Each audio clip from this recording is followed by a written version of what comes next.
So hello and welcome to UAP Talk, a new installment of the series on my channel UFO TV. And I'm very honored and happy to have a guest from the United States, originally from the United Kingdom, Lenval Logan, who goes by the name Logan most of the time. He was born in the United Kingdom, moved to America, and was part of the US Air Force and later of the UAP Task Force. I'm very curious to hear more about that. And later on, seems to be one of the few eyewitnesses of the Calvine UFO sighting, and was part of the UAP Task Force, I already said it, and also is featured in the program by James Fox.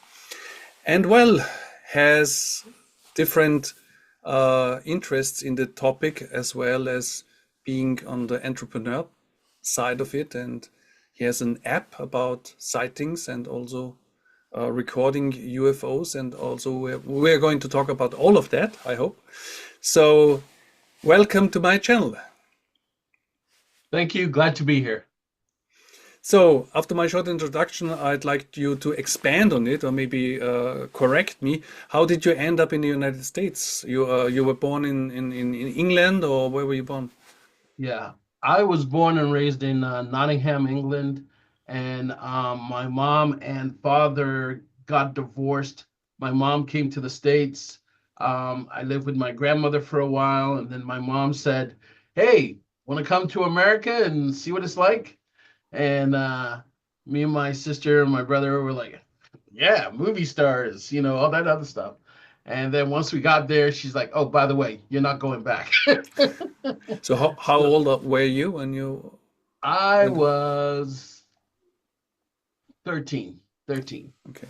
So um, started high school in England, but due to that change in age, it was going back to middle school in the US.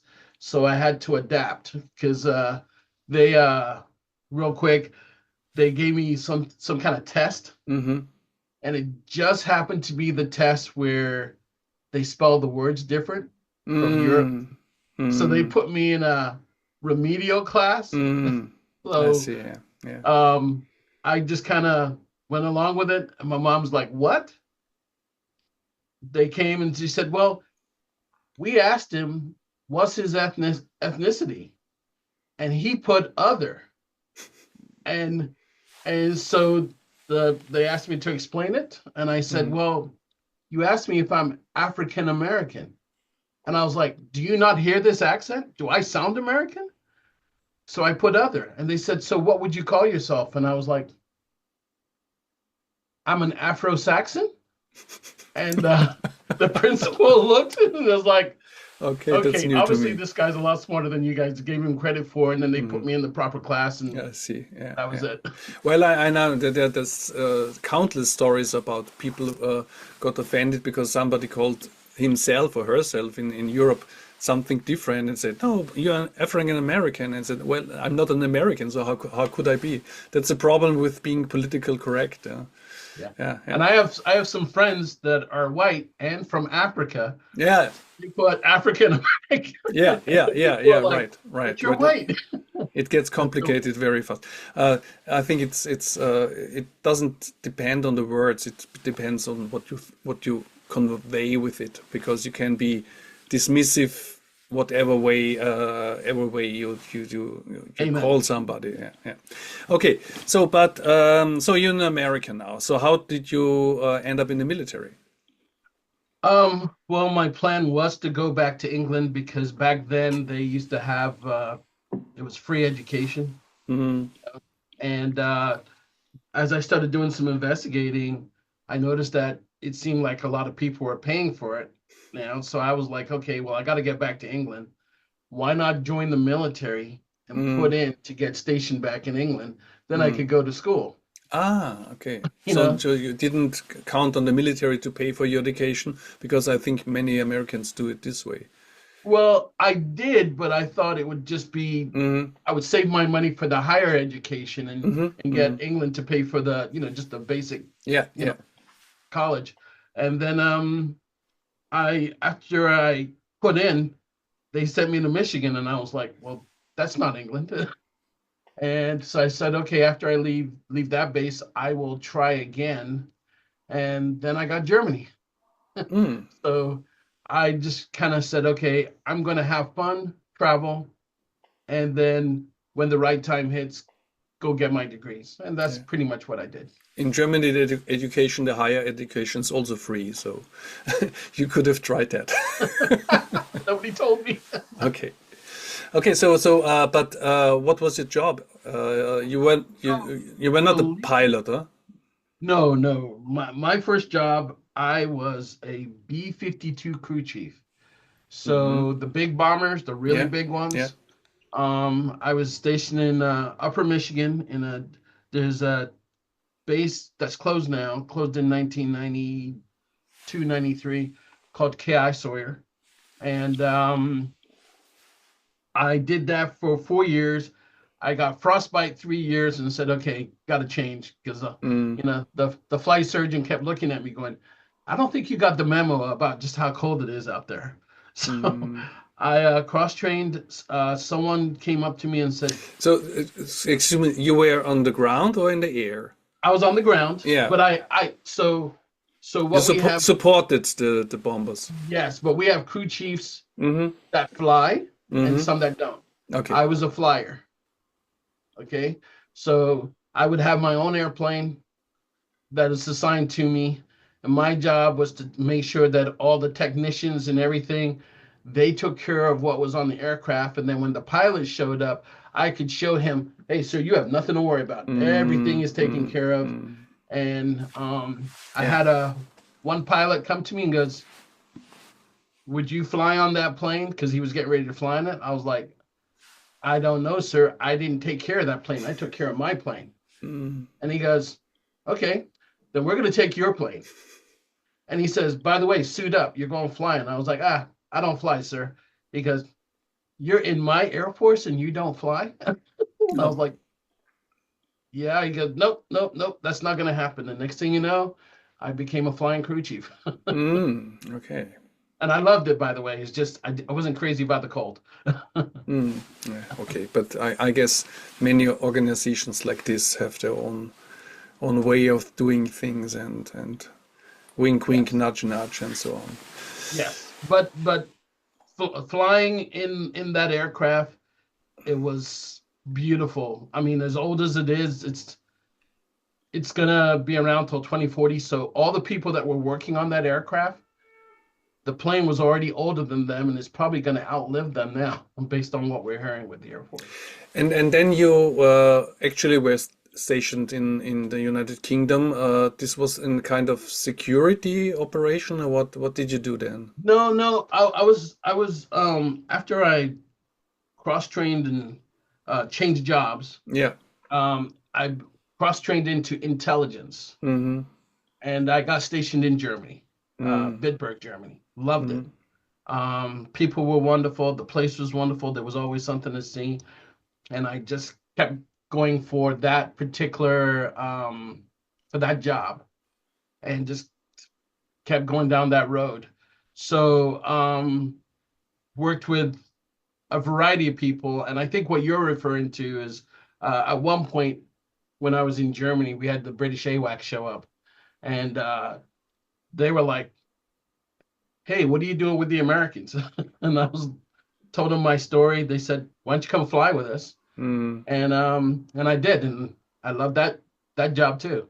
And then I But you had a were lot of at this point you changed to the Royal Air Force, or it was part of the Air no, I Force? was still part of the Mm-hmm. American Air Force, just stationed in Germany. Oh, yeah, yeah, And from time to time, we would get aircraft from yeah, other bases, other units. We're all NATO now, yeah, yeah, and yeah. so NATO aircraft would land, and for whatever reason, I think I happened to be out on the flight line, and one of their guys was walking past me, and he heard me say something, and he goes, "Hey, you're one of us," and I was, "Yeah," and he goes, "What are you doing here?" And I told him, and he goes, "You should come fly with us," and I ran into my boss, said, "Hey, boss, do you have a problem with it?" And he was like, what do you got planned for the rest of the day? I said, nothing major.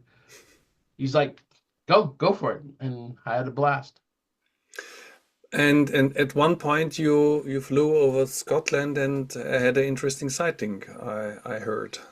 So yeah, so this is kind of a good lead-in. So from that transition from being a B-52 crew chief, this was in January of 1990. So I just finished the intel school. We used to have a program in Europe called Reforger. Reforger stood for Return of Forces Back to Germany. And it was an annual thing, exercise, in case, we were always told the Russian horde was going to come across the border and, in the Fulda Gap and, stuff like that. So, so I happened to be on one of the last flights because remember, the wall had just come down. And we were on a flight coming down just past Iceland, heading towards Scotland to go towards Rhine-Main at Frankfurt, the Air Force base that was out there. And I had what was called the Philadelphia cheesesteak. Yeah. I heard you say that I have to find out if I can get one here. Well, you have to go to Philadelphia because there's a lot of knockoffs. But if you go to Philadelphia, give me a call. We'll talk. Okay. So what was going on is the sun was just coming up. And I'm, bored. I'm looking out the window, chewing on my cheesesteak. And all of a sudden, there's this diamond arrowhead looking thing going in and out, zipping around, and then going in the clouds. But when it would go into a cloud, it would change vectors inside the cloud and pop back out again. And I was like, hey, look at that. And then there was another guy that was eating a sandwich too. And he's standing up. The two of us are sitting in the chair and we're all trying to watch this thing. And you could see it was turning from like black and whitish. I'm not sure if because there was water on it and there was the shine, but it was going in and out. And we were like, what is that? And then all of a sudden I had this thought. I was like, this is probably one of our projects and I'm going to be doing the coolest job ever. So maybe shut my mouth and just kind of ignore it. And finally, it just kind of disappeared. It went into a cloud or something. And I got to my unit and I waited for a while, get comfortable. And then I went and we have what we call a weapons and tactics officer. And I talked to him and I said, hey, so what's it out there that's doing all this weird stuff? And he looked at me like I was an idiot. He goes, I don't know of anything that does that. Now, this is at the end of the Belgian wave, but I didn't know anything about the Belgian wave. So it didn't connect. Yeah. So went to Desert Storm, came back from Desert Storm, and then when that British AWACS landed, and they asked me to go on board, I figured, yeah, this would be great. Learn something new. And then while I was up there, I was like, so you guys see everything in the sky? And they're like, yeah. I was like, all right, I got a question to ask you guys. What's out there that does the ziggy zaggy thing and, real fast? And they looked at me like I was an idiot. And then finally the guy goes, show him. And it was a map of Europe, and you could see all the aircraft flying around. They're just doing the little jumps, and whatever. And all of a sudden, saw something go passing through real fast. And I was like, yeah. Who's that? And this was like, a video or real time? It was like a video, like a recording. Yeah. A screen capture, I would call it. Yeah, okay. Yeah. So I was like, yeah, that guy. And they're like, you know? And I was like, no, I don't know. They're like, come on, Logan, you know. And I was like, look, I don't know. And they said, that's your SR-71 from back in the day. So I was like, well, that's not him. I was like, the one that does the ziggy zaggy thing. And they said, okay. And he looks at his friend again. He goes, show him the other one. And they showed me, again, the same area, slightly different, but same area. And here's this thing. Every sweep of the radar, he was somewhere else. Mm. And I was so excited. I started cursing. I was like, yeah, that MF right there, that guy. Who is that?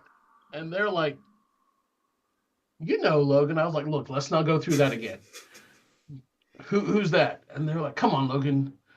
And they actually thought I knew. And I said, I don't know who that is. And I told them what I saw. Gave them more descriptive information. They're like, Logan, we have been trying forever that whenever we see this guy, to reach out to him on the radio. They never respond. We have vectored aircraft towards them, and they zip away. And it was almost like every sweep of the radar, he was in a different position. And I was like, so you mean you guys don't know who he is? And they're like, no. They said, we've just figured it's you Americans playing tricks on us. And I said, hold on a second. So you know that this guy exists? Does your squadron know? He said, yeah, it's a joke. It's a joke in the squadron because everybody knows. And I was like, and nobody's doing anything about this? I said, we got to protect the airspace, all the other stuff, the traditional stuff that you would think of. And they're like, how are we supposed to protect from someone that won't answer us and we can't even get close to? And I was like, good point. And so after that mission was over, I thanked him and I said, it was just one of those things that just stayed in the back of my head that if I ever get the chance to know anything more about this, I'm going to look into it. So 2 questions. Firstly, they saw this object multiple times. They on had their it, radar screen. Yeah. I mean, but still, but it was not a one-off. But it happened over a period of time. They saw it multiple times. Okay. It wasn't a surprise to them. Yeah. It was to the point where they actually started to ignore it because they didn't know what else to do. Yeah. This is a common story. Which was quite profound to me because I was like, "What do you mean you just?" Ignore it. This is. I constantly struggle with that. I also in my interviews and also on my channel, I think about the whole construct of secrecy and disclosure and looking into things. And one thing that baffles me all the time is that some people just choose to ignore. Say, oh, well, I don't know. So what?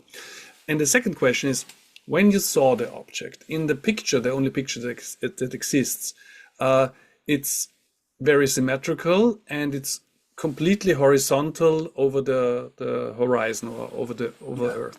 When you saw it zigzagging across, was it always in the same position or also tilted, or was it always like the same? It was, but what I was seeing was I saw it from the front. Yeah. Saw it from the side. I saw it from the back, but it was never really like at an angle or anything like that. So when James asked me, he goes, "When was this?" And I said, January 1990. And he goes, "Later on, there's something I want to show you." Yeah. And then he just sent it to me, and I sent him I said, "Oh crap, where did you find this?" I said, "This is the exact same thing I saw." Yeah. And he was just as surprised as I was because he said, "This is the Calvine UFO video and picture." And I was like, tell me more about it. And then after that, I went and read up and figured out what he was talking about. And I was like, "James, I saw this. This is the one that I saw." And I guess I didn't think it was that big of a deal until he told me the rest of the story. Yeah. Interestingly, you only talked about it after the program, because in the program you just mentioned general stuff about the UAP Task Force and so on. Yeah. Yes.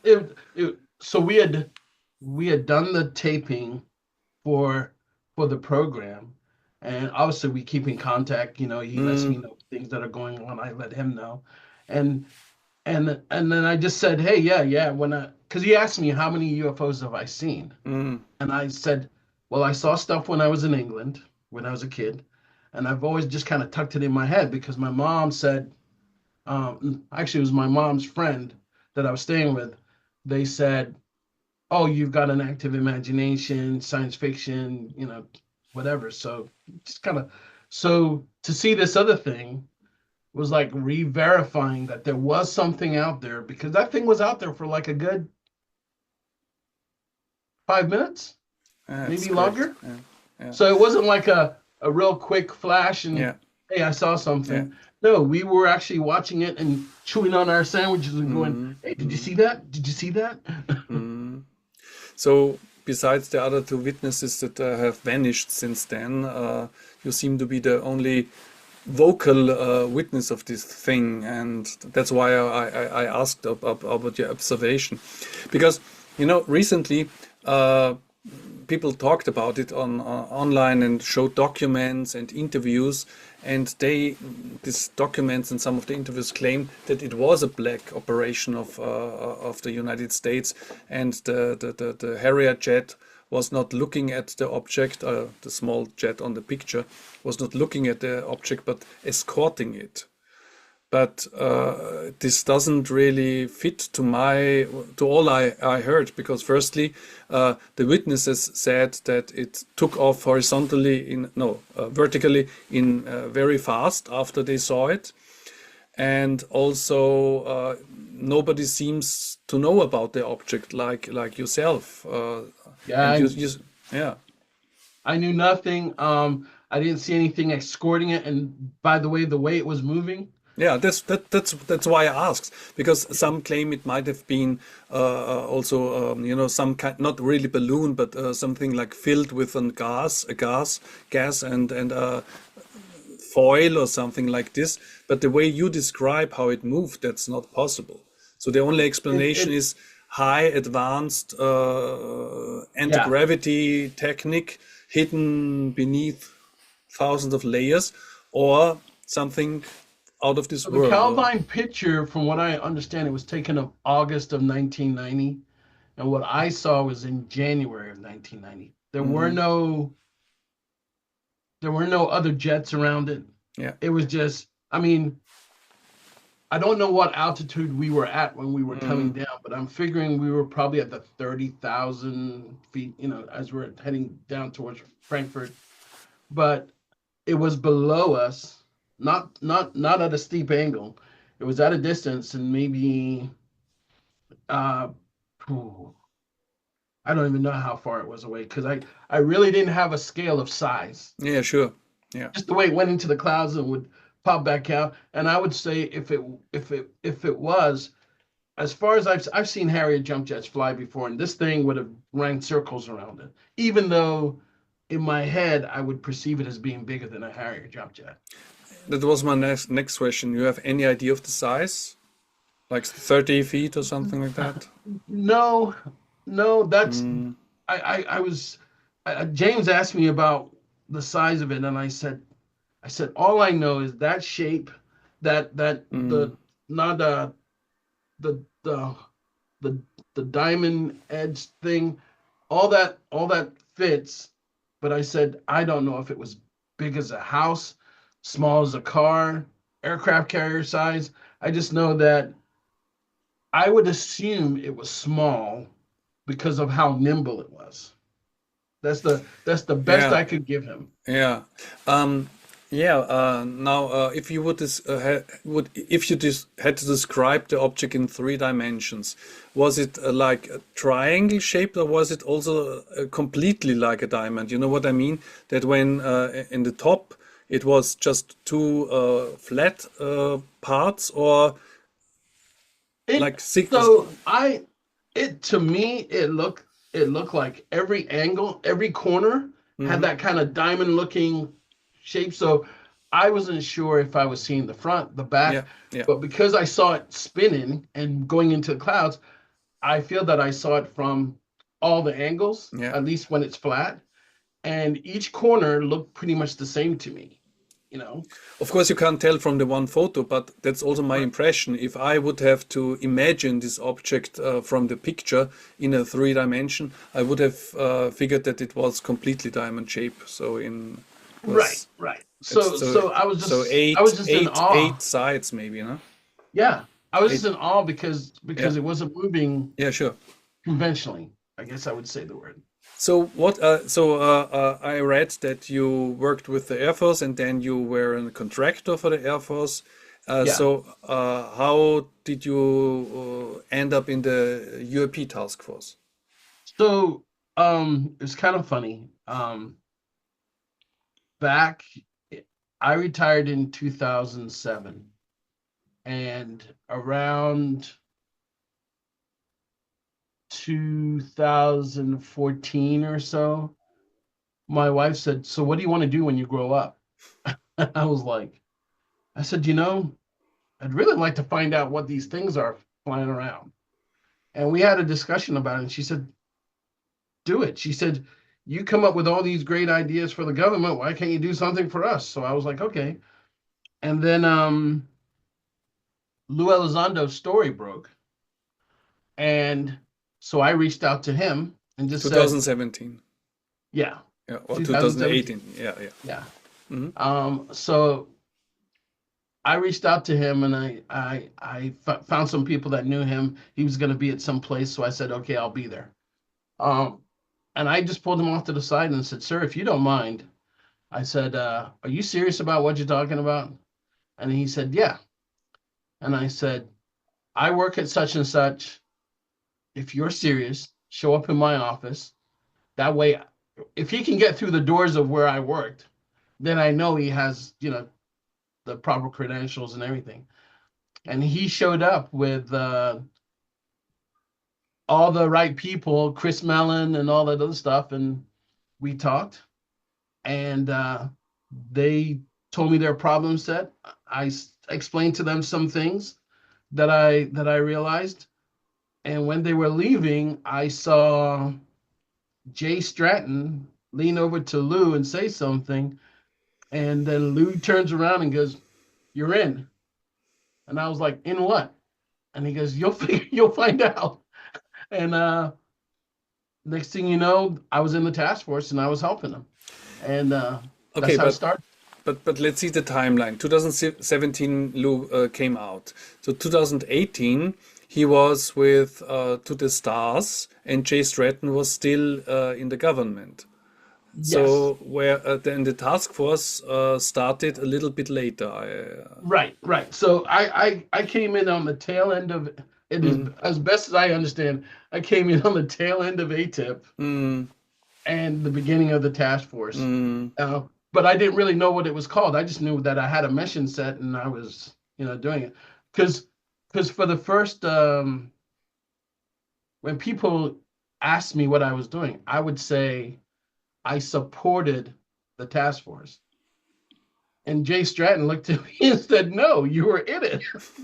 He said, "You were providing yeah. inputs to us. You were in the task force." So he This said, seems to be a fine line. Yeah, "Yes, I'm going to ask you something about this a little bit later. But just to clear some things up, ATIP was, as far as Lou wrote in his own book, he left the government to go public, and Jay Stratton stayed to continue. But it was never, it was never described in detail. So when I listen to you, I get the impression that ATIP was still going on somehow, as far as ATIP ever existed as a official entity, and Lou was still in contact with them, though he was out of the government. yeah." So you got to understand, when just because you leave the government, your clearances don't get chopped Yeah, off. It's You're now looking for another job, preferably where you can use your clearance yeah. and do your next thing. And I caught him as he was doing that transition.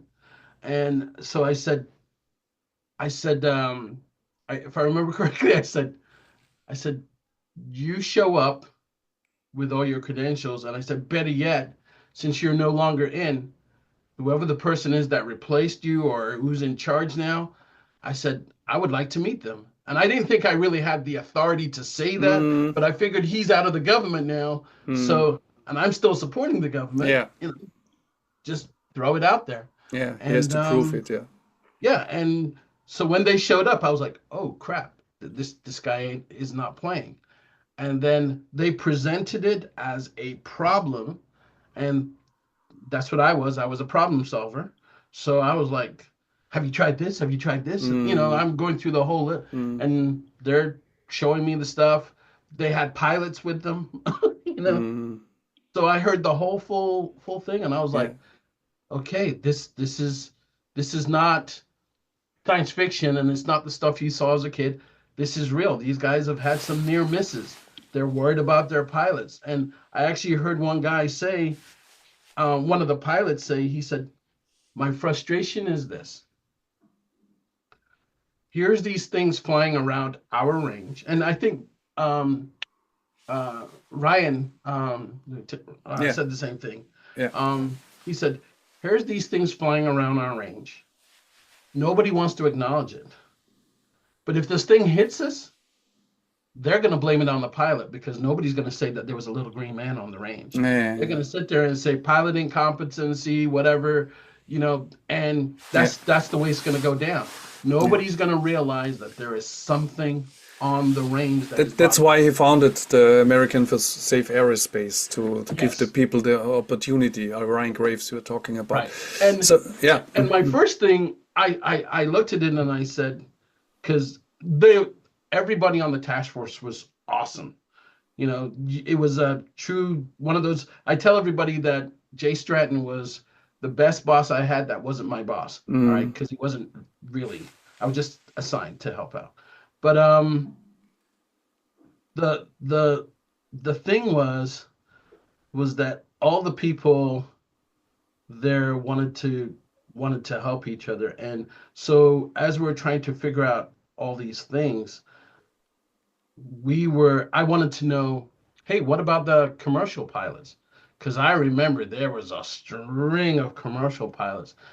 And Jay Stratton specifically said, hey, we want to find out about those guys too. But he said, but we have to have a left and right lane of how far we can go, because I went to the FAA side and it said talk to Bigelow, you know, and I was like, that don't sound right. And I said, so why are we sticking with just the military? And he goes, Logan, he said, because we can understand the chain of custody. He said, when it's in the civilian world, you don't know where it's going, how it's going. You just know that it somehow shows up. And just to add on to that, now that there are apps that you can fake a UFO sighting, it just makes it that much harder. Yeah, sure. So we said, let's stick with military stuff. Yeah. Don't care who reports it. Just stick with the military stuff, and that will make it better. Actually, that's the same way I handle news on my channel. I don't present some random videos. I have a separate part where I do that, but in my news channel I only present videos that have some credence. Somebody presents them, like military, so you can really say this should be, well, authentic at least. Yeah. Yes, yeah, and there will be some places where military and civilians. Yeah. And if that happens, yeah, grab that civilian report too, because it's corroborating evidence. But for the most part, we just listen to the military member give his description, and then we tried to make sense of it. We tried to look at all the different sensors that he had and other sensors that were in the area to try and corroborate it. And if we could, great. If we couldn't, you know, it's an anomaly. It's just one of those things that's out there. One thing I'm interested in is, let me tell you how somebody interested in the whole thing experienced it. First, we heard of the UAP Task Force when the report came out, the preliminary report. We didn't know who the task force were, who was in it, and so on. Slowly, drip, drip, drip, we heard of Jay Stratton. Then we heard of Travis Taylor being part of it. And then when David Grush came out, we heard he was part of it. So, but we never got the real picture of how it worked. So later on, somebody like Sarah Gam came out and also talked about it, or Jason Sands. So my impression now is that it was a loosely organized group of people working together. There was no office and there was no No, no, no. meeting, but people working on chat There together were and there was a core of people, yeah. okay, and they probably discuss this all the time, whatever. But what we were obviously this is like the biggest secret, non-secret ever. All right. So everybody wanted to help. So, but Jay was, he said, look, we are not the experts on this. We're going to get smart on this, but we're never going to be the experts, especially on all the science, the tools and everything. Yeah. So he wanted to reach out to people in NSA and NGA and whatever government organization there was. And the idea, I use the term collaborate to graduate, but his thing was let's get everybody involved, you know, and let's see what we can come up with, because some people were experts on imagery, but maybe not the right type of imagery that we needed. So we had to expand our circle. So there was the core, and then there were organizations, and inside those organizations, they had assigned people that said, hey, if something comes up from these guys, you guys do the analysis, pass it to me, and I will be the focal point to pass it back to the task force. And that's pretty much the way it worked. Yeah. So that explains to me that people like Sarah Gam told a lot about what she did, but she also said she was on the fringe of it. And many people since then came out and said they never heard of her, people who were in the task force. Right. So I knew her, okay, but Jay Stratton didn't know who she was. Yeah. Because she was, you know, and Travis Taylor and others, they didn't know who she was. Now, we had a something like a Zoom, not even a Zoom, like a collaboration space where you could chat and everything, all right? And a lot of people that were just interested in the subject would come in and start, you know, either trying to help, saying, hey, we have this technology, could this help? Or it was something like, my father saw something similar to this, and when he saw it, it did X, it did Y. And one of the reasons, again, why I was trying to push Jay, but he had already had this argument, so he was well ahead of everybody. The reason why I was trying to get the civilian reports in there was, one, I thought it would give him more numbers to show everybody that this is more serious. But the other side was, what if when the military person saw it, it did A, B, and C? But when the civilians saw it, it did A, B, C, D, E, F, and G, and a whole lot of other things. Now we could sit there and say, this thing here is capable of all these other things, but we only saw it do this when the military observed it. But we wouldn't be surprised by the other bits of information. That's like the Calvine thing. It checks some of the observable boxes, one from the other witnesses, but with you it also checks more, because it is a positive lift, and also instant acceleration would be two of the things that was described. But with you it was also what it's the way called? It was maneuvering. Maneuver. Yeah.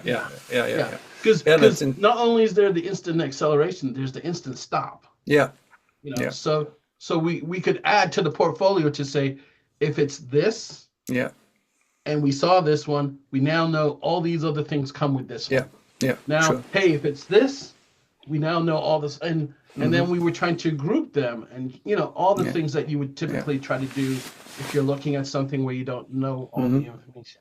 Where was it seen? Was it always at altitude? Was it always at the same altitude? Was it always when you saw it near the water? Was the water always calm? Was the water rough? You know, start putting. Did you hear something? And I keep coming up with Sarah again because she was the first to talk about the inside of the UAP task force, and I wanted to know if you had the same experience.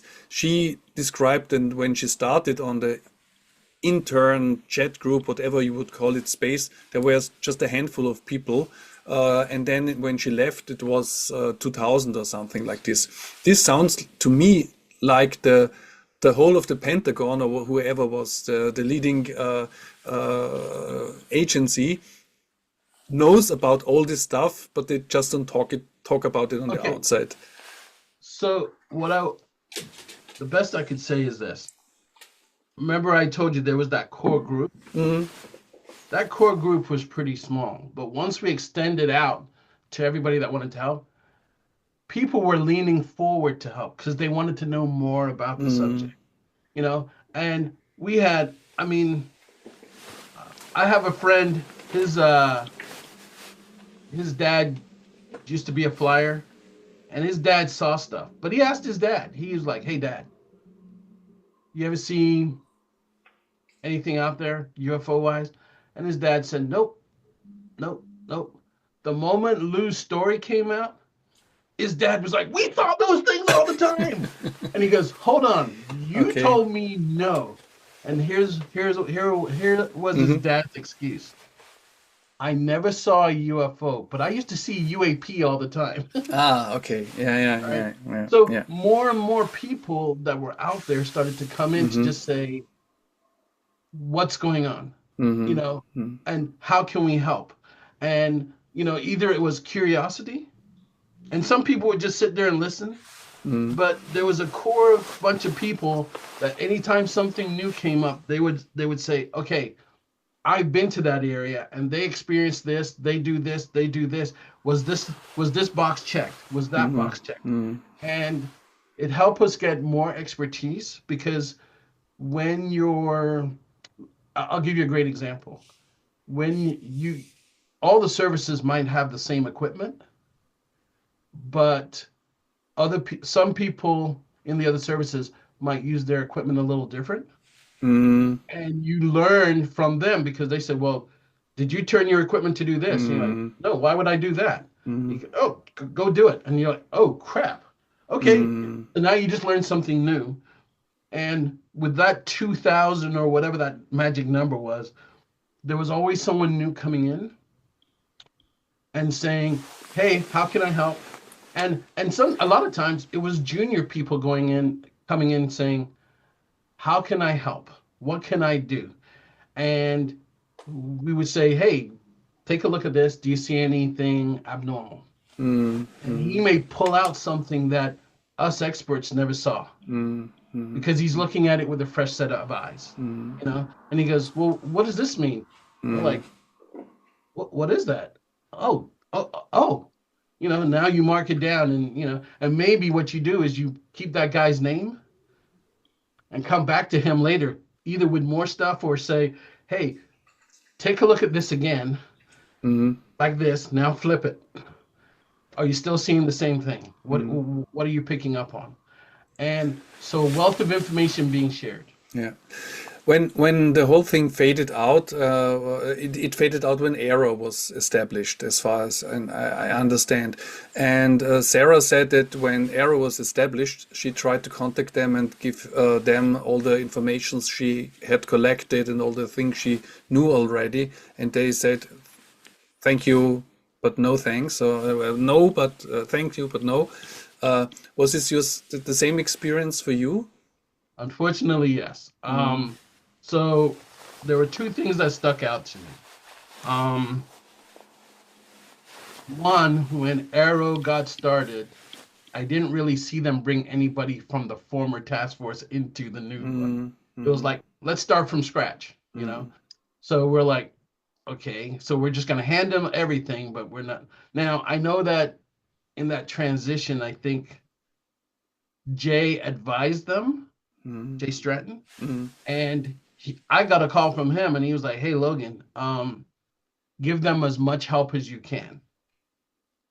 And pretty much like Sarah, I tried to reach out to them to say, hey, this is what's going on. You need to be aware of this. And they had a gatekeeper that was pretty much like giving me the Heisman saying, hey, we got this. We don't need your help. And I said, so are you aware of X?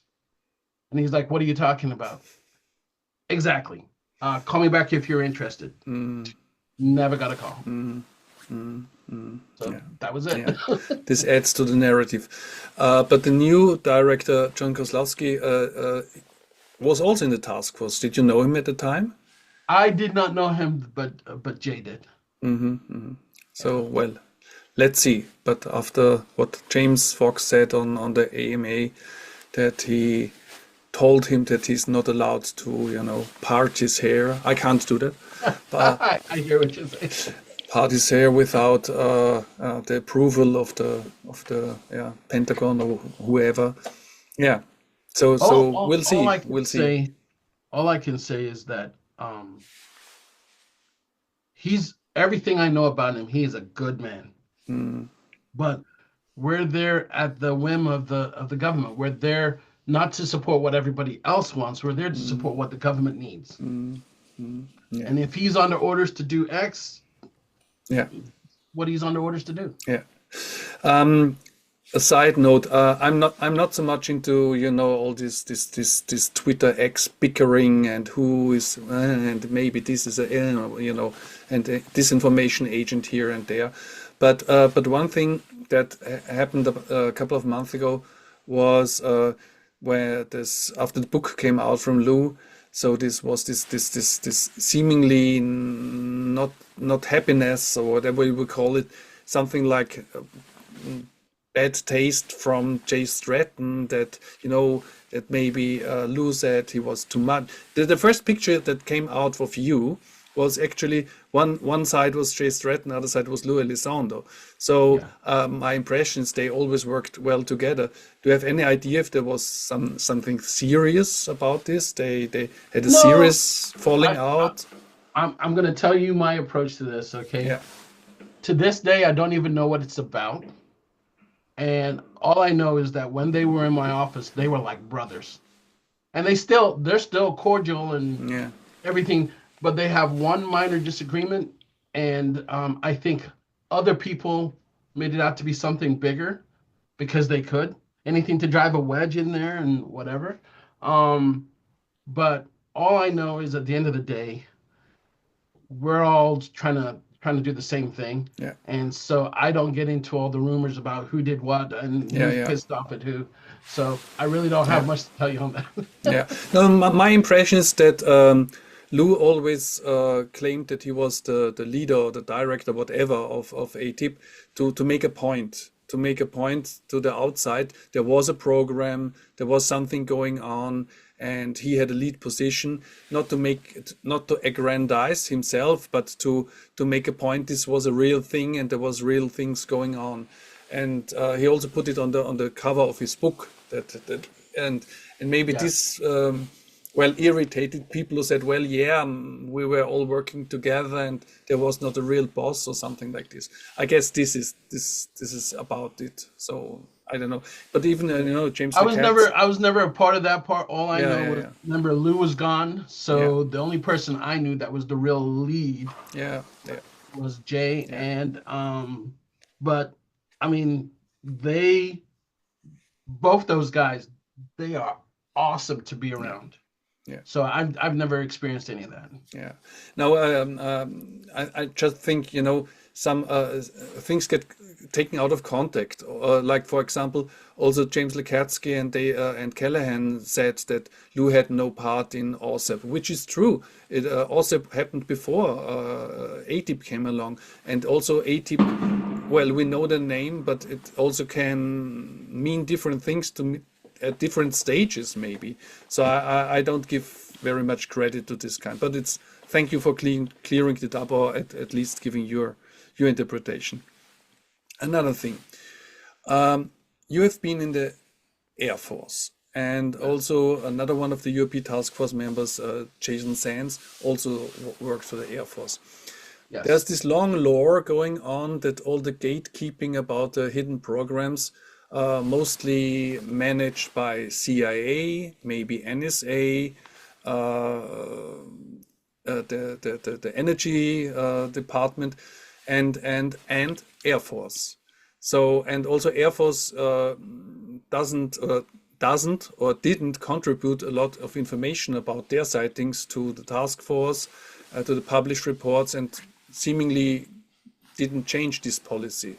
So being one of the Air Force members, firstly, when you worked there, did you have any information that something was going on?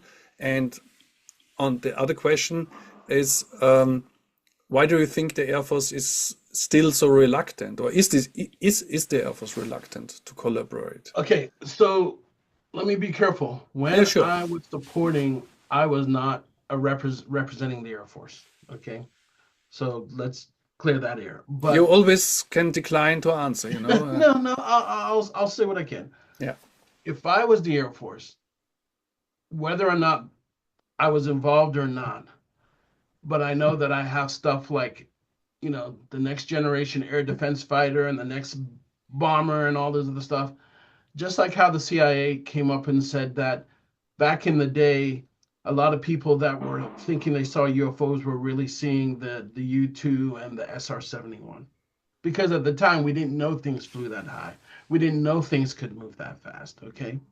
If I was the Air Force, I would be looking at everything to make sure that I, you know, before anything happens, I've scrubbed it. Now, I saw reports from the Air Force come in all the time. And so yeah, I saw them come in all the time. And I didn't have any indications that they were trying to hide anything. The guys that I talked to were very straightforward, told me what was going on. But I do seem to recall that there were more reports coming in from the other services, more so from the Air Force.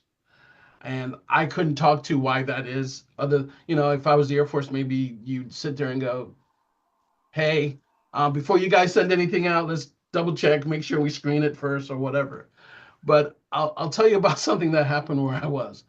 I happened to have some, we had, where I worked at, there were some guys in uniform. And one day I was walking down the hallway and 4 guys were walking down the hallway, but I kind of noticed they were looking at me kind of weird. So I was like, uh-oh. And 2 of them were in uniform, Navy uniform. And 2 of them were not. And they said, are you Logan? And I said, yeah. And they said, can we talk to you? I said, about what? I said, oh, about the weird stuff. All right, come back to my office. Let's talk. And before we even made it to the closet, I got yanked into the broom closet. All right. And they're like, what the hell is going on? And I'm like, what are you talking about? You're talking about stuff that we've seen for like 30, 40 years. And now all of a sudden you guys are just talking about it all willy-nilly. We've had people lose their jobs over this. And I was like, well, you guys are in the Navy. And I said, the Navy is the major pusher of this UAP stuff. So they have a thing called a range file report that if you've seen anything, you report it, you know. And they were like, what? And I said, yeah. I said, I can show you. And they're like, no. I said, well, you guys did say that you saw things. So I was looking at all 4 of them. And I was like, you can use the range file report and you can be anonymous. And they looked at me and was like, hell no. You know, we don't trust your system. And I was like, guys, this is legitimate. If you need to, I can get you over to the task force commander and some of the other pilots and whatever you want to know. And they were just like, no, we'll take a wait and see approach. And every once in a while, they would just kind of, one or two of them would stop by the office and just go, what's the latest? And I was like, oh, well, we had this many reports and blah, blah, blah, blah. And they were like, can we read them? And I was like, sure. But you sure you don't want to provide, you know, the more information we have? And they were like, nope. So I am 100% sure there's a whole bunch of guys that have seen stuff and they don't trust the report. They don't trust the task force. They don't trust Aero. It's not yet in the culture. Yeah, they don't trust the culture yet. You know, and the same thing on the civilian side. You have no idea how many people will send me an email. Oh, Mr. Logan, and I saw this and and they give it in such great detail. And my first question is, Did you talk to Newfork? Did you talk to MUFON? No. You know you can do this and be anonymous. Yeah, but I don't feel comfortable talking to them. But I'll talk to you. And so now they're putting it up on me to write down this report and try and Yeah, send it in yeah. to MUFON. So I get it, but it's going to take a little while we got to make it easier Yeah. for people Well, to civilian side, we're going to come to your app then. But to conclude with the Air Force, I guess if they don't have the luxury of being open with it, because it's still kept as an open secret, a secret anyway, it won't change. I mean, I can see that pilots from the Air Force won't report on something they saw to a Navy or whatever system unless they get the signals from their own higher ups that it's okay to talk about this. Before we come to your own help in finding out what's happening, just a small. I'm not going to talk about all the current stuff like the drones and so on. It's too broad. But I have just one question for you. There's always, well, there are several narratives always presented from different kind of people on Twitter and anywhere, and the two main big theories seem to be one, everything or most of what we see is a big Psy-Op of the government. Maybe they have hidden tech or whatever. So we are led around on our noses from everybody. And the second one is that everybody is working together and everything is happening because there's a big plan of soft disclosure. So it was not a coincidence that David Grush came out. It was not an coincidence that this happened, that happened, and so on and so on. My experience is life is chaotic. And there are people here and people there, and sometimes this happens and sometimes this happens, and then we muddle through it. But from your experience, would you see one of those two leading theories as valid? No.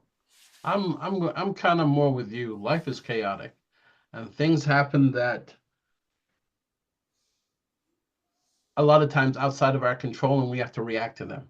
And what I tend to see is if you react to it from an emotional standpoint, you set off a whole list or chain of events that you did not want to happen.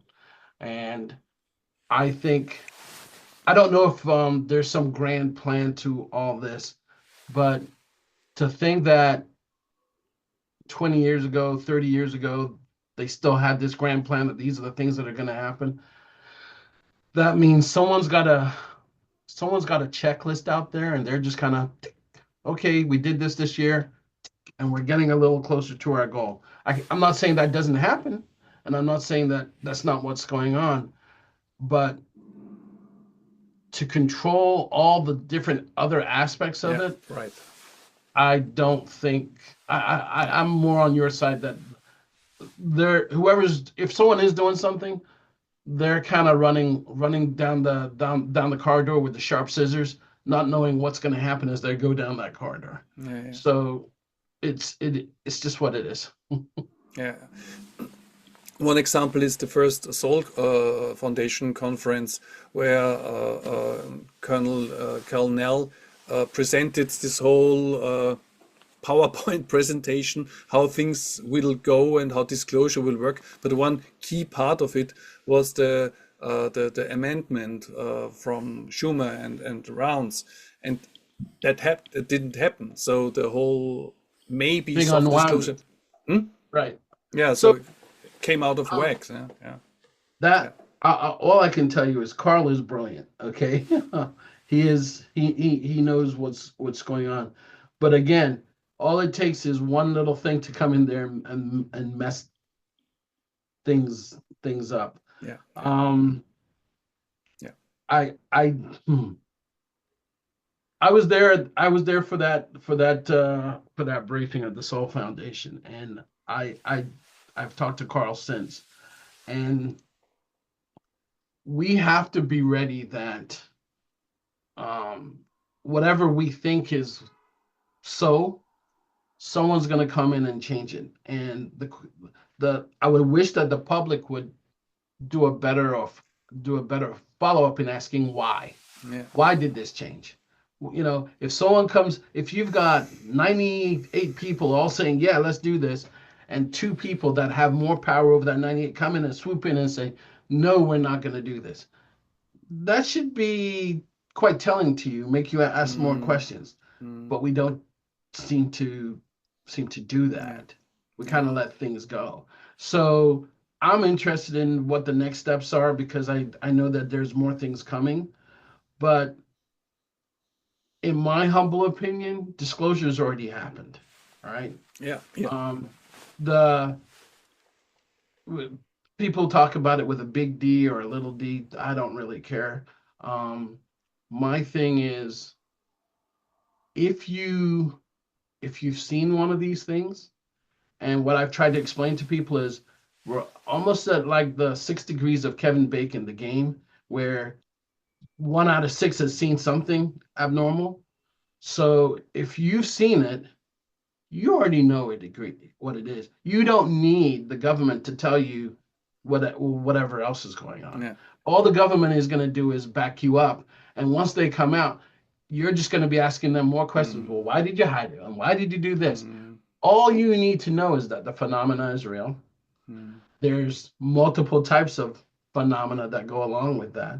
And what we're trying to do is just get everybody together to sit there and say, what's the rest of the story? If the government is not going to tell us, let's figure it out for ourselves. You know? So the disclosure, as far as I'm concerned, that's already happened. We already know they exist. There's too many things going on around the world. If you keep hearing the same story for years, and someone's saying no, you already know something's wrong. All right.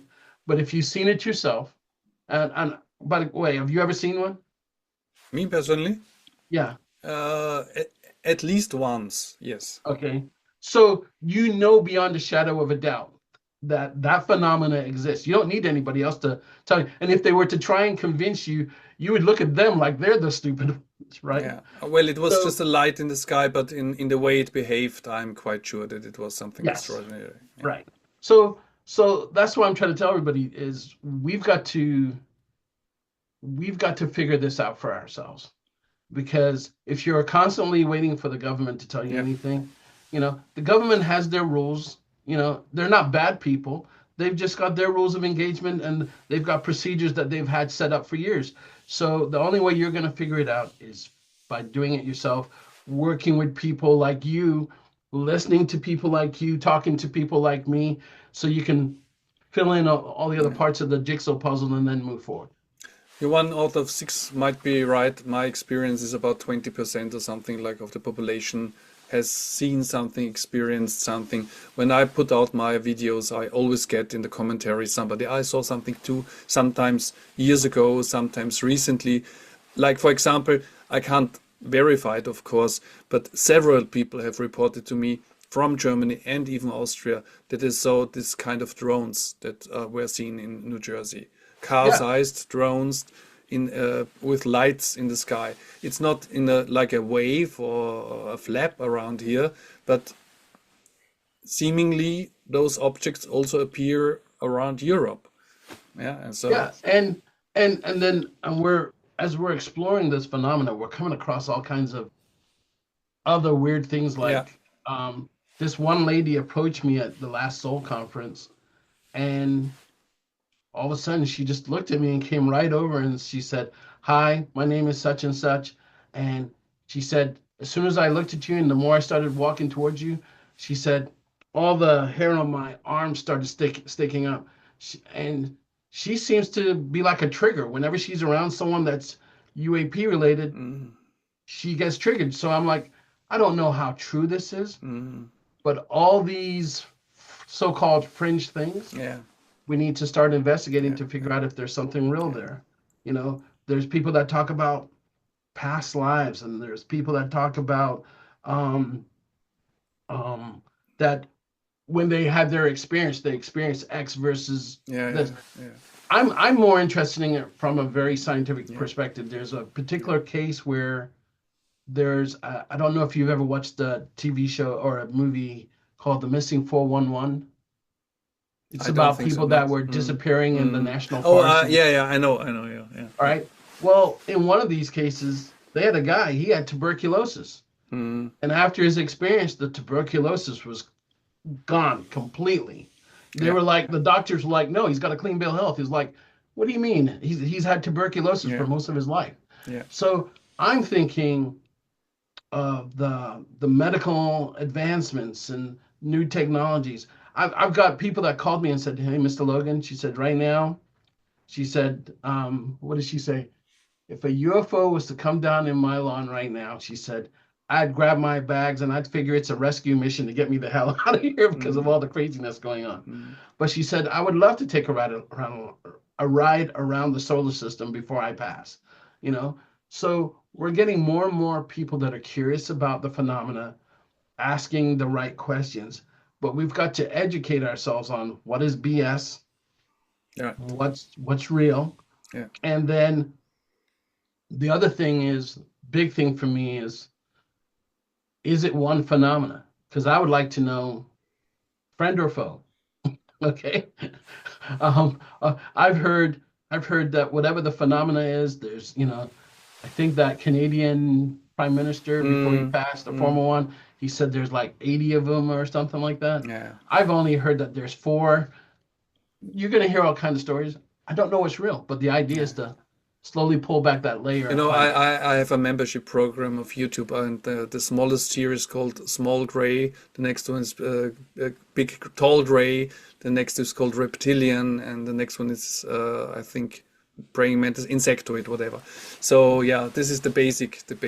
Those are the only distinction I've heard is that there's the Nordics as well. I kept them out of the tier. Maybe sometimes I will add them. So I don't know. But, right. So again, and can we categorize? I think there was a TV show, UFO Witness or something like that, where they were trying to say the triangles are owned by this entity, the circles are owned by this, and I was like, I think it's great. I don't know how accurate they are. But those are the questions that we need to ask. Well, in the document about the Immaculate Constellation that came out, they really showed that different crafts or different forms seem to have different operations and things going on like them. Well, because they also you saw that of course, I guess. And this was the first time I saw something like this. And they also said that experience of feelings also varied with the form of the object. So okay, and I got one quick thing that no. I want to promote you. You know, I'm trying for the last 20 minutes to get to your app, but it's very interesting what we're talking about. Okay.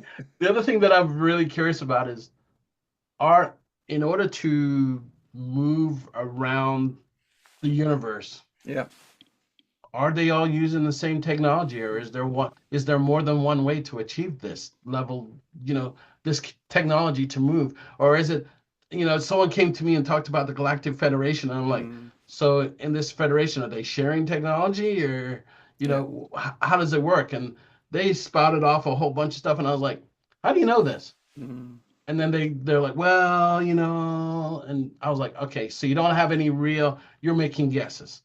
And so we need to get past the guesses. We need to get to the real science and figure out what's really going on. Because one of my, I actually wrote a small book about UFO recently. It was called the UFO Handbook, which also features all this kind of approaches. And one thing is, if you're really able to warp space and bend space and create wormholes, you don't even have to travel through through space itself. You just can open a portal, and if you want to visit Earth from your planet, you might not even need to cross the distance in any way in a warp bubble or something. You just enter, open a portal at Skinwalker Ranch, and out you go. Yeah. So, but who knows? 100%. Yeah, but we're trying to find it out. And the first time I saw you, you were in the first trailer of the Soul Foundation on the channel. At this time, nobody knew you or knew who you were. And when you came out, when you were featured and announced as being part of the movie, The Program, I went like, I know this guy. I didn't know who you are, but he was already out there. So at this point, it said something like entrepreneur or something like this. Yes. And that's what I'll tell you this. Yeah. I think you'll get a good laugh out of this, Okay. Harold. I was at a meeting that Jay Stratton was going to talk at, and obviously he was kind of like a rock star. Everybody wanted to talk to him, and he and I have this ongoing joke. You know, we have crazy personality, all right. But all of a sudden, they're asking him all these questions, and he goes, "Why are you asking me? Logan worked for me." And everybody came rushing to me, and then I saw him give me this really shitty smile and run out the door, you know. And I was like, "Oh, okay, that's how we're gonna play this." Okay. And so, and he it wasn't any malice or anything. He was just joking with me. He said, "You know what? People need to know about your app, so you need to talk about it." So I was like, okay. He said, in order to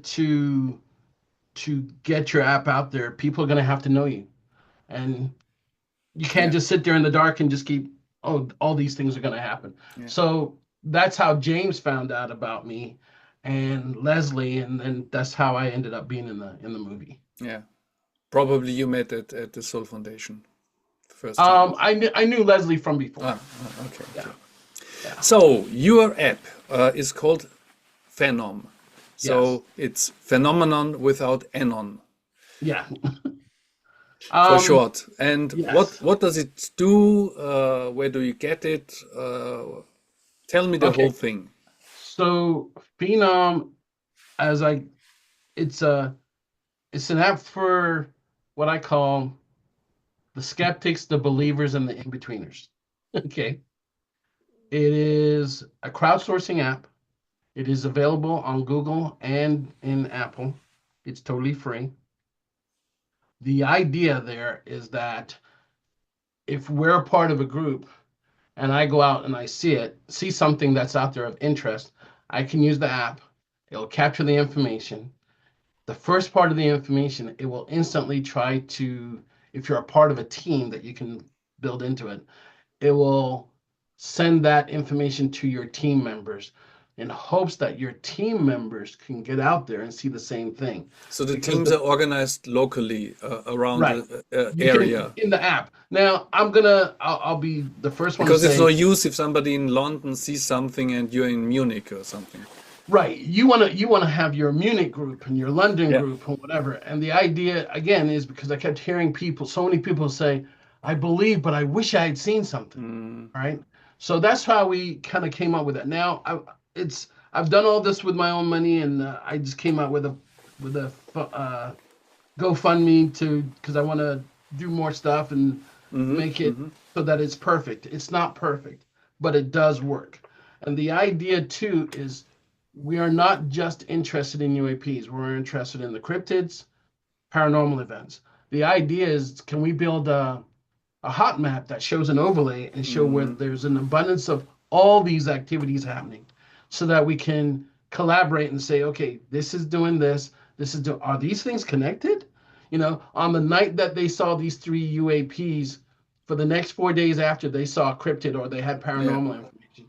When I talk to guys that are doing ghost busting, if you will, when they said the checklist that they use for ghost busting or paranormal event is the same checklist that they use for having an encounter with an actual occupant. And I was like, whoa, that's kind of interesting. So I talked to Colonel John Alexander. I'm not sure if you know who he is. Great guy. He said, I told him what I was trying to do, and he said, this makes sense, because he said, at Skinwalker Ranch, we experienced all of them. All right. So he said, why wouldn't it happen anywhere else? Blind Frog Ranch, or I think that's what it's called. And there's a couple other places. Yeah. So that's pretty much what the app does. Now, it will also show you, your events. It will show you anything with your teammates that you've established. And then what it will also do is it will show you what else is going on around the world. Now, I haven't really pushed it. I've got about 1,500 to 2,000 members right now, and the idea is to get it going worldwide. Yeah. And then it's working worldwide. Right. Right. Yeah. Okay. Yeah. And then the idea is to collaborate with MUFON, with Newfort, with other databases, so it can go instantly into the database and get documented. Now, when you have the app, after you're done with your experience, there's a debrief in there that you can pull up, and it will ask you real quick questions. How were you feeling? Yeah. Did you see any of the 5 observables? Yeah. Or biologically, how are you feeling right now? Or it could be that you want to add something later on. All right. So I have to connect all those other parts and pieces in the back end. But right now in the app works by itself, and it will send data out to all the users to let them know, hey, this was seen here, this was seen there. Right now it shows coordinates, but in the end, where I'm trying to go to is that it will sit there and it will say, hey, user X, and by the way, you have the ability to be anonymous or not. But it will say, Harold has just had a sighting, and it will show your location, whether you're in Vienna or whether you're in Munich or whatever. So it's connected to GPS, I guess. Yeah, right now it just gives GPS coordinates, but the idea is to pull what we call a gazetteer that will actually name the closest city or just location to where you are. Yeah. And then we've got a whole host of other capabilities that we want to bring into the app, but we got to start someplace, because there's other guys out there that I've talked to. There's an app called Nanu that is created out of the UK.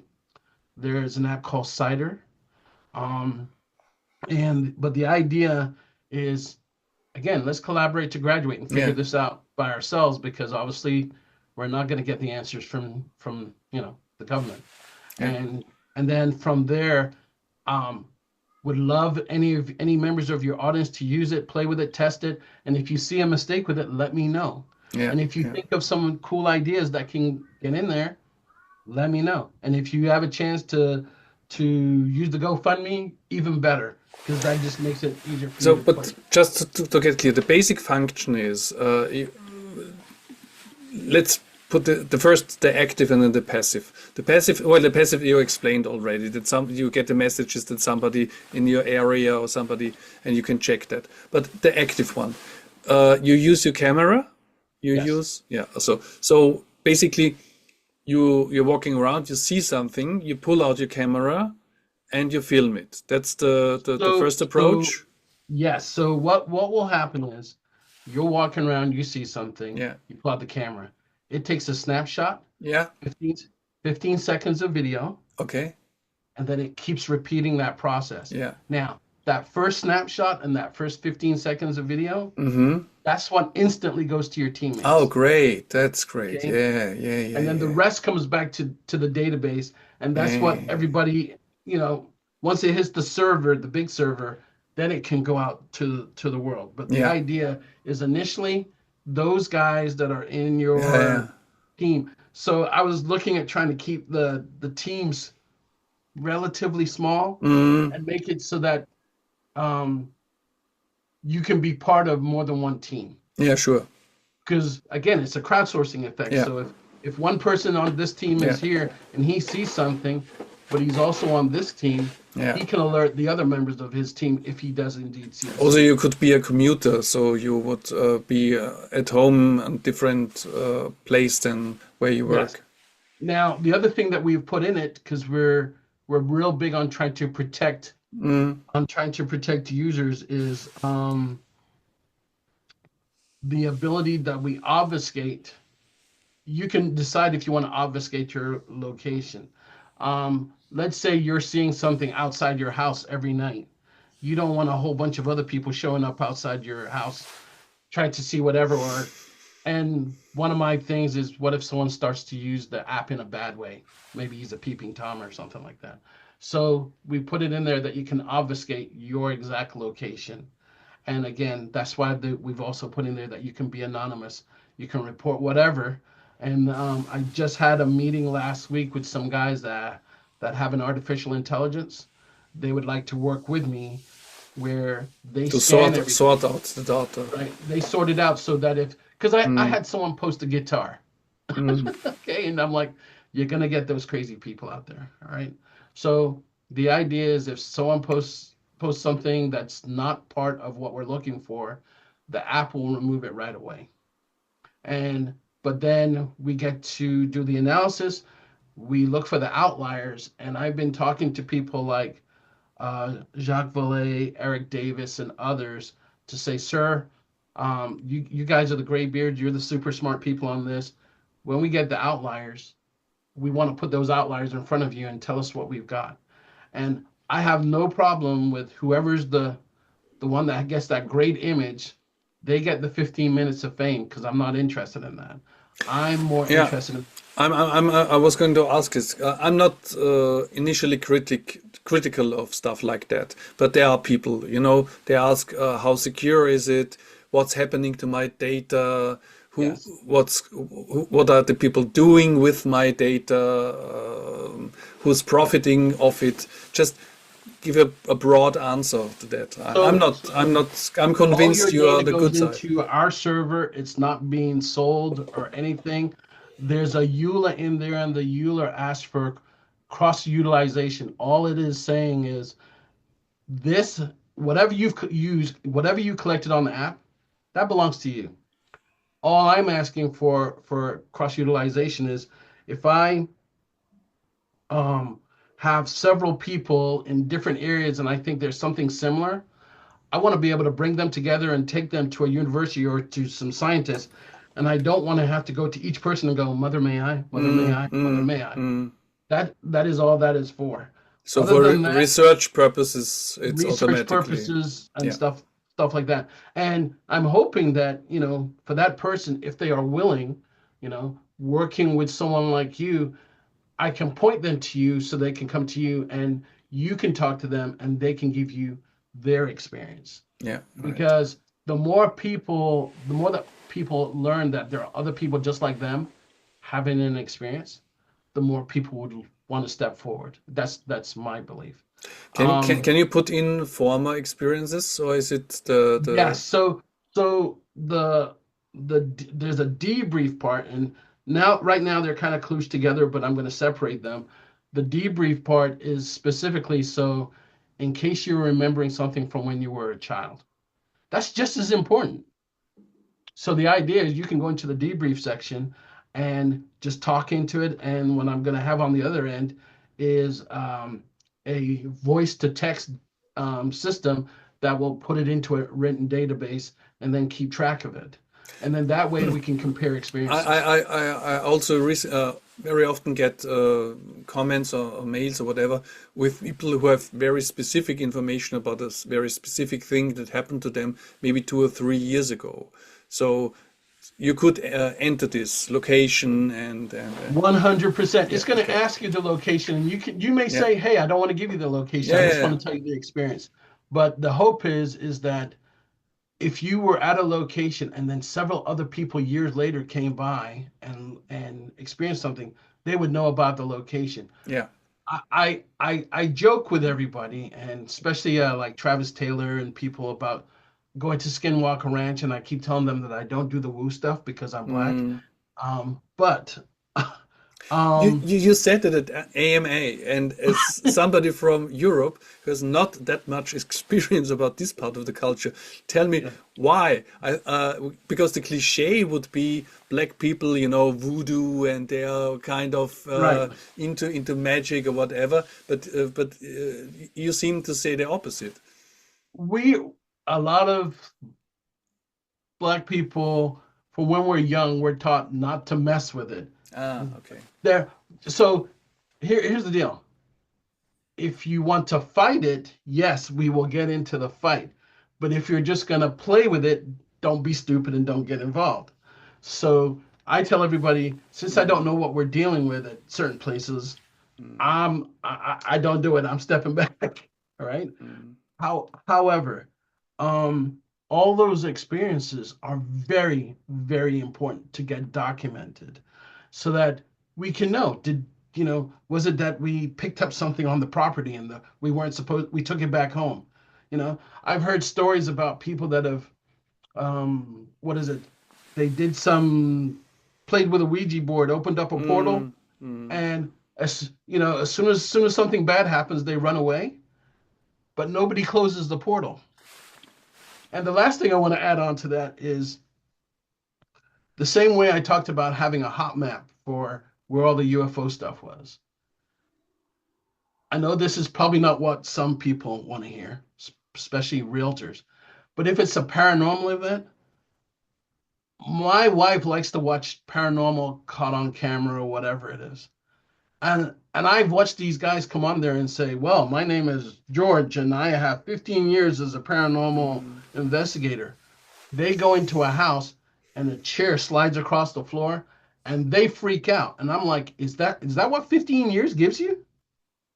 And also on top of that, if they've been there for 15 years, you will hear some of these people go, oh my God, I'm never going back in there. I'm like, that's your one job. You said you're a paranormal Yeah, investigator yeah. and you're not going to go.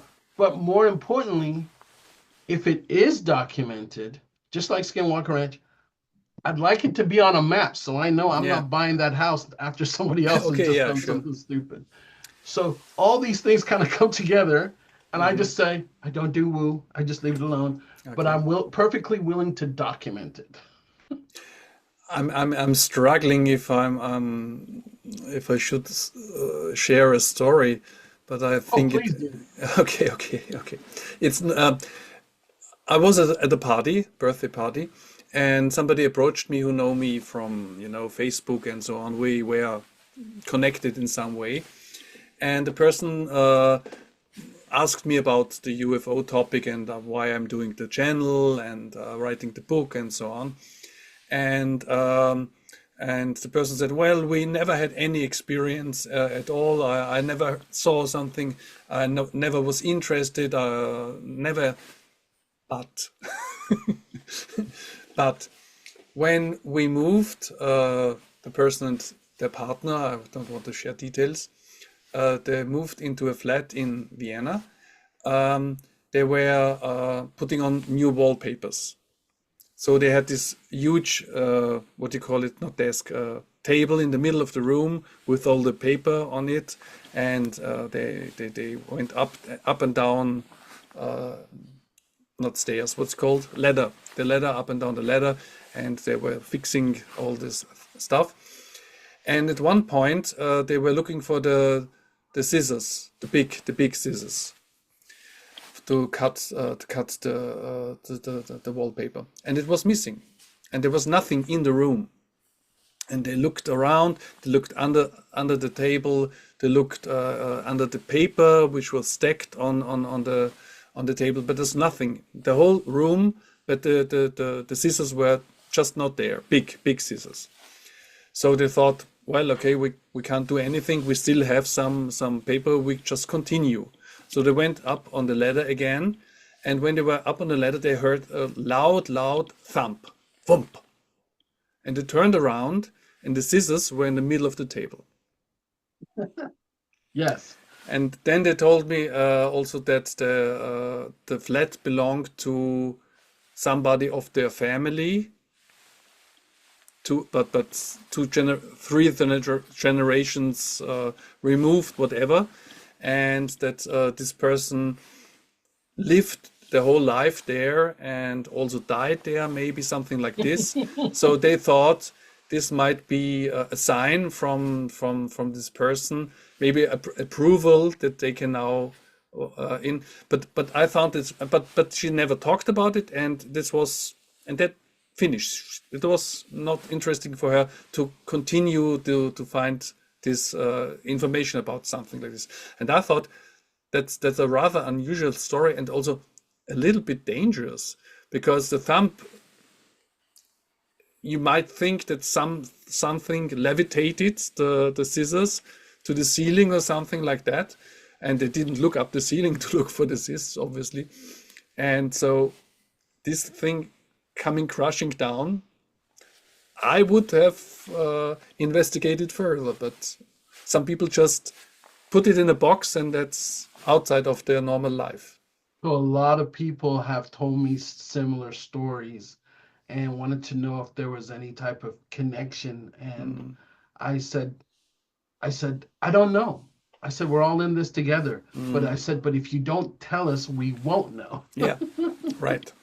So I'm fully on board with that. Now, if you were to say, I would like it on the real estate thing, that if I was going to buy that apartment, to say, yes, and they have experienced some weird activity. If you don't tell me, I'm going to be one upset individual if I'm there and that stuff happens, So yeah. I try to be very careful, and I listen to what people tell me. When the movie The Exorcist came out, I was like, okay, it's da-da-da-da. And then when I found out that the Catholic Church admitted that they did exorcists, I was like, whoa, you're messing with my world here. They have a whole office. Yes. They also have an office for apparitions of Mary. Yes. So I did not know all these things, and I'm starting to learn, and I'm like, the world is a lot crazier than I thought. So my thing is, the only thing that I can add is I can help collect the data. That's my part. There are other people like Carl that are working policy issues and whatever. There are people that are doing what Lou is doing. We've all got a part to play. You're reaching out, you're doing outreach because you're naturally curious. And I said, so if we all play our part correctly, it is my belief that we'll figure out all this stuff. Maybe not tomorrow, but after a while, we'll gain enough information, as long as there's not a lot of false information being fed to us. But we'll get to the certain point where we go, okay, we now have a much better understanding of what is going on than we did last year. And maybe the government might even step forward by then and say, okay, guys, here's what we can share. And one day when you're looking for a house, the list will include, warm weather all year, high humidity, low ghost happenings. So 100%. We'll just and not low, zero. Okay, yeah, 0 to none. Yeah. But just very few encounters. Yeah. Okay. Yeah. So I will put the link to your UAP PHENOM, you call it. Yes, and I will send you the GoFundMe page and any. Yeah, sure. Yeah. And if you have any questions later on, just drop me a line and I'll get you an answer. Just give me all the information about it, and also maybe if you have other, a web page or personal information, you don't have to, but whatever you want to put out, I will put down in the description. Much appreciated. Okay. So I think this was I took you longer than I asked for, but I'm very glad and very happy we talked about it. And I think for me it was very important, to clear something up, because when you're on the outside, you can watch YouTube interviews and documentaries all day long, but like for example the task force, but you'll never. That's why I'm listening to nearly every interview from Lou Elizondo, because it's 2 hours of stuff I already know, but then he drops one small information that's new to me, and so I can put a picture I together. think, I hate to say it, but I think we're trained to do that. Every Yeah, time you talk to someone, drop one little breadcrumb here, one little breadcrumb there, yeah, and let's see if they can put it together. yeah. This is so. Let's not do the big. I don't know if you hear it, but we have.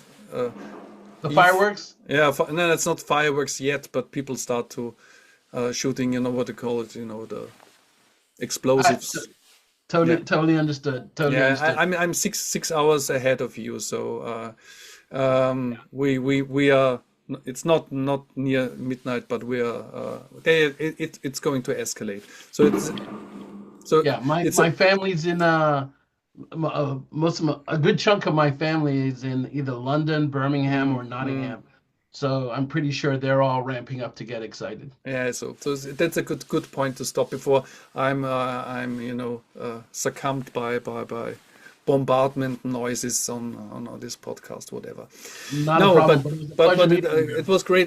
Like I said, it's invaluable to have somebody to ask for inside information, not classified stuff, but just how does this work on a personal level.